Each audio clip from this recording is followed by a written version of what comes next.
जी नमस्कार, स्वागत है आपका हमारे शानदार ऑनलाइन यूट्यूब प्लेटफॉर्म पे।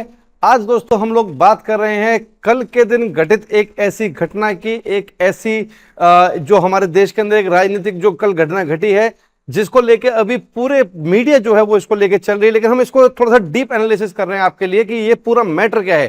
जैसा कि आप लोग जानते हैं कि कल हमारे देश के वाइस प्रेसिडेंट ऑफ इंडिया, या यूं कहें कि राज्यसभा के ex official chairman Shri Jagdish Dhankhar ji ने अपने पद से इस्तीफा दिया है। अब उनके इस्तीफा देने के पीछे राजनीतिक जो अटकलें हैं वो अन्य और डिफरेंट पॉइंट ऑफ व्यू से सभी लोग अपने अपने पॉइंट दे रहे हैं। इसके पीछे क्या कॉन्स्टिट्यूशन कह रहा है और किस तरीके से इस पूरे प्रोसेस को किया जाता है, उसके बारे में आज हम लोग चर्चा कर रहे हैं। आज हम लोग बात कर रहे हैं vice president of India Jagdish Dhankhar साहब के रेजिग्नेशन को लेके। सबसे पहले जगदीश धनखड़ जी जो है वो हमारे देश के वाइस प्रेसिडेंट ऑफ इंडिया है। इन्होंने कल रिजाइन किया है और उन्होंने अपने हेल्थ को इसके अंदर एक बड़ा कारण बताया है। इनका मानना यह है, इनका कहना यह है कि ये इमीडिएट इफेक्ट के साथ, यानी कल मानसून सेशन का पहला दिन था और मानसून सेशन के पहले दिन को अपनी चेयर को होल्ड करने के बाद शाम के टाइम पे जगदीश धनखड़ जी ने अपने पद से इस्तीफा दिया और यह बोला है कि मैं अपने हेल्थ के इश्यूज की वजह से, यानी कि अपने स्वास्थ्य के कारणों की वजह से इस पोस्ट को अभी छोड़ना चाहता हूं विद द इमीडिएट इफेक्ट। ये ऐसी कल इन्होंने बात करी है। अब इनका जो रेजिग्नेशन है उसको लेकर हमारा कॉन्स्टिट्यूशन क्या कहता है, वो कहता है कि जो रेजिग्नेशन है प्रेसिडेंट साहब को सबमिट किया गया है, ये देश के वाइस प्रेसिडेंट और राज्यसभा के अध्यक्ष या चेयरपर्सन भी थे, उसके साथ साथ पार्लियामेंट के अंदर जो कमेटीज बनती है उसमें से एक कमेटी थी बिजनेस एडवाइजरी कमेटी, इसके भी सदस्य हुआ करते थे। तो जब ये इस्तीफा दे रहे हैं तो पूरे सभी पदों से इनका इस्तीफा जा रहा है, यानी कि बिजनेस एडवाइजरी कमेटी से भी इनका इस्तीफा हो चुका है। इन्होंने जो अपना रिजाइन दिया है वो आर्टिकल 67 के क्लॉज ए के अंदर, सब क्लॉज ए के अंदर संविधान के हिसाब से अपना इस्तीफा इन्होंने रिसेंटली दिया है। लेकिन क्योंकि पॉलिटिक्स हमारे देश के अंदर हर एक छोटी चीज के ऊपर होती है, चाहे वो बारिश हो, ज्यादा गर्मी हो, ज्यादा सर्दी हो, किसी भी चीज को लेकर हमारे देश के अंदर राजनीति एक ऐसा मुद्दा है जो किसी भी मुद्दे के ऊपर हम लोग कर सकते हैं। जैसे कि अभी हमारे देश के अंदर सावन का महीना और शिव कावड़ जो चल रही है, इसके ऊपर भी राजनीति हो रही है। तो ये तो एक पका पकाया भोजन मिल गया हमारे देश के सभी पॉलिटिकल पार्टी को। उन्होंने मुद्दे को पकड़ लिया और इसको बनाने की कोशिश करी है कांग्रेस पार्टी का कहना है कि ये जो धनखड़ साहब ने कहा है कि मैं इस कारण से इस्तीफा दे रहा हूं अपने स्वास्थ्य के कारणों से, वो कह रहे हैं नहीं, मैटर कुछ और है। अच्छा, ये कहना भी उनका जायज हो जाता है, इसलिए जायज हो जाता है क्योंकि कुछ ही दिनों पहले एक ही मंच पर हमारे देश के वाइस प्रेसिडेंट धनखड़ साहब और हमारे देश के कृषि मंत्री शिवराज सिंह चौहान बैठे हुए थे और जहां पे धनखड़ साहब ने ये वाली बात बड़ी खुल के बोली थी कि किसानों के मुद्दे को सॉल्व क्यों नहीं किया जा रहा है, किसान हर साल आंदोलन क्यों कर रहे हैं। तो अपोजिशन पार्टी जगदीश धनखड़ साहब के इस इस्तीफे को उस स्टेटमेंट के साथ भी कनेक्ट करने की कोशिश कर रही है और उनका मानना है कि इसके पीछे राजनीतिक कारण है, कोई स्वास्थ्य के कारण वगैरह इसके पीछे नहीं है। वाइस प्रेसिडेंट ऑफ इंडिया हमारे देश की सेकंड हाईएस्ट पोजीशन है after the president of India.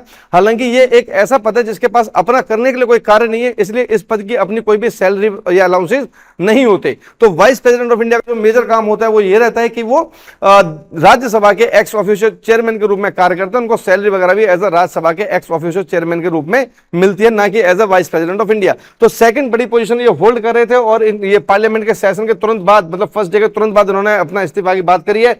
इनका टर्म जो होता है वो 5 साल का होता है क्योंकि ये राज्यसभा के मेंबर नहीं है, सिर्फ उसके एक्स ऑफिशियल चेयरमैन है। मेंबर तो ये वाइस प्रेसिडेंट ऑफ इंडिया माने जाते हैं। तो इनका जो कार्यकाल है वो 5 साल का होता है, री इलेक्शन के लिए एलिजिबल होते हैं। लेकिन री इलेक्शन तो बात की बात है, अभी भी इनके कार्यकाल में 2 साल का समय अभी बचा हुआ था, 2 वर्ष अभी इनके बचे हुए थे। उस 2 वर्ष को पूरा करने से पहले ही इन्होंने अपने इस्तीफे को कल अपने देश के राष्ट्रपति द्रौपदी मुर्मू के पास पेश कर दिया और इमीडिएट इफेक्ट के साथ इन्होंने अपने पद से रिजाइन कर दिया। एलिजिबिलिटी क्राइटेरिया की अगर हम लोग बात करें उपराष्ट्रपति के लिए या वाइस प्रेसिडेंट के लिए, तो must be citizen of India and must be at least 35 years old, यानी कि 35 वर्ष का कोई भी व्यक्ति जो भारत का नागरिक है। और ये छोटी सी जो एलिजिबिलिटी है उसके आधार पर वो राज्यसभा का देश का वाइस प्रेसिडेंट इजिली बन सकता है। कुछ आर्टिकल ऐसे हैं जो वाइस प्रेसिडेंट इंडिया के बारे में है, जैसे कि आर्टिकल 67B वो कहता है constitution provide the procedure for the removing of the vice president. यानी कि आप देखेंगे तो 67B जो है वो रिमूवल की बात कर रहा है, क्वासी जुडिशियल प्रोसेस की बात कर रहा है, ना कि इस्तीफे की बात कर रहा है। इस्तीफा 67A में है और रिमूविंग 67B में है। तो ये जो अगर रिमूव भी करते हैं वाइस प्रेसिडेंट ऑफ इंडिया को तो 14 दिन का नोटिस देना पड़ता है, बाकायदा इसके अंदर वोटिंग होती है। राज्यसभा के अंदर, लोकसभा के अंदर जो प्रेजेंट मेंबर है वो 2/3 मेजोरिटी से अगर पास करेंगे तो उसके बाद ही इनको रिमूव किया जा सकता है। यानी कि एक बड़ा पद है तो इसको रिमूव करने का जो प्रोसेस है वो भी थोड़ा सा टफ कर रखा है, ताकि इजीली कोई भी वाइस प्रेसिडेंट ऑफ इंडिया जैसे पदों को बार बार रिमूव करने की ना सोचे।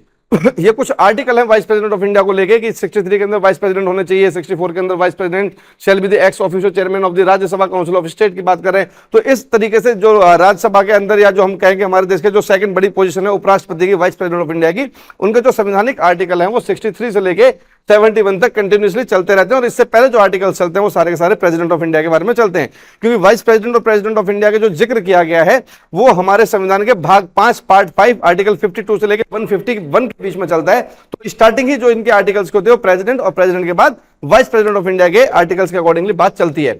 Constitution does not specify who perform the duties of the vice president during his absence, यानी कि हमारा जो संविधान है वो ये क्लियर नहीं कर रहा है कि वाइस प्रेसिडेंट की अब्सेंस में उनकी पोस्ट को कौन होल्ड करेगा। इसमें दो चीजें होती हैं, पहली कि यदि वाइस प्रेसिडेंट अपनी सीट पे नहीं है तो प्रेसिडेंट के ऊपर डिपेंड है कि वो जो डिप्टी चेयरमैन होंगे राज्यसभा के उनको मीनवाइल जब तक कि अगले वाइस प्रेसिडेंट नहीं आए थे तब तक वो मीनवाइल उस पोस्ट को होल्ड करेंगे। और दूसरा यह है कि अगर वो भी अवेलेबल नहीं है या उनसे नहीं भी कराना चाहते तो प्रेसिडेंट अपने अकॉर्डिंग किसी सेकेंडरी सीनियर पर्सन को जो राज्यसभा के उनको इस पद के लिए कुछ समय के लिए, जब तक अगले वाइस प्रेसिडेंट नहीं आते तब तक के लिए इस पद को वो व्यक्ति भी होल्ड कर सकते हैं जिसको प्रेसिडेंट चाहे। बस उसके लिए शर्त है कि वो राज्यसभा के कोई सीनियर मेंबर ऑफ पार्लियामेंट होने चाहिए। ये बातें इसके अंदर की जा रही हैं। आपका दोस्तों राज्यसभा के एक्स ऑफिशियो चेयरमैन या देश के उपराष्ट्रपति धनखड़ साहब के इस्तीफे को लेकर क्या मानना है, क्या कहना है, आपकी क्या इसके ऊपर राय है, राजनीतिक है या वाकई स्वास्थ्य कारणों से हुआ है, इसके ऊपर आपके क्या विचार हैं, क्या आपको लगता है, कमेंट में जरूर बताइएगा। Thank you so much.